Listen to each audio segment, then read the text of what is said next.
À mes 17 ans et demi, dans l'année du bac, dans mon lycée, je rencontre une personne qui m'invite à une assemblée fraternelle de louanges pour Jésus. J'y vais sans aucune conviction, histoire de m'aérer et changer d'air.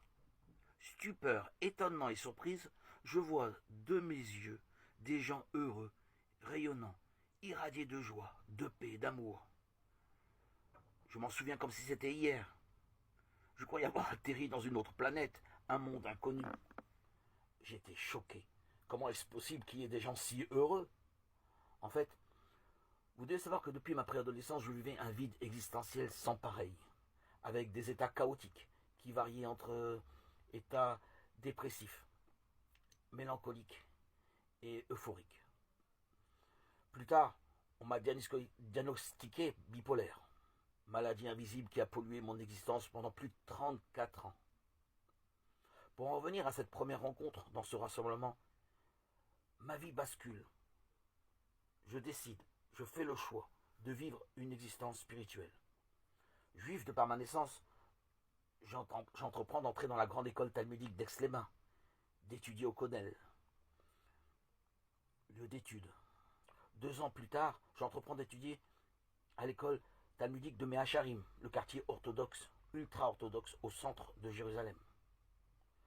Puis, avec les années, je prends de l'âge, je suis fatigué.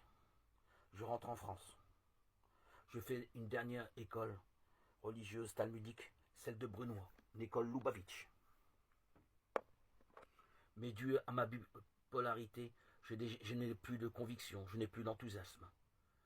Je poursuis toujours mes prières, mais il me manque l'essentiel, la substance, la vitalité que j'ai trouvée ces gens animés de l'esprit de vie à mes 17 ans et demi.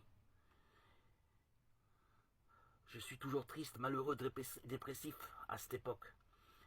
Donc je décide que ces gens qui sont animés de l'esprit de vie qu'offre Jésus-Christ pour tous ceux qui croient, doit être la voie que je dois suivre pour retrouver peut-être un peu de joie de vivre, une raison d'être. Donc j'entreprends secrètement de lire l'Évangile et je maintiens dans le secret de mon cœur mon amour pour Jésus, pour la parole. Et tout cela en secret. Marié depuis 28 ans, père et grand-père, je poursuivais ma vie dans mon judaïsme de manière tout à fait banale, dans une existence qui alternait entre hospitalisations nombreuses et médicaments à ne plus en finir, dû à cette maladie qu'on appelle la bipolarité. À l'époque, on m'appelait le maniaco-dépressif. J'étais condamné, perdu, désespéré. Je subissais les ténèbres.